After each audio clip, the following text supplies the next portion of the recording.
Welcome to Burnips Under the Hood.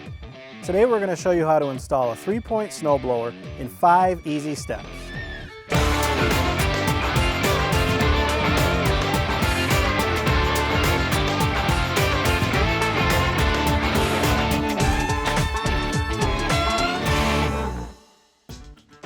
First, you are going to back the tractor up to the snowblower so the tractor is aligned with the implement for installation.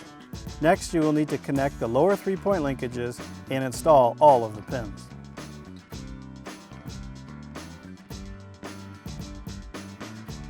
Raise the 3-point to align the top link and install the next pin. Then, adjust the top link to level the attachment.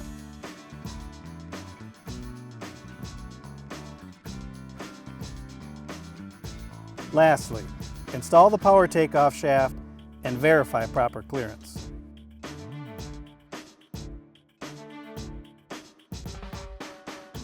If you have any questions, be sure to stop into any one of our Burnips equipment locations and talk to one of our experts.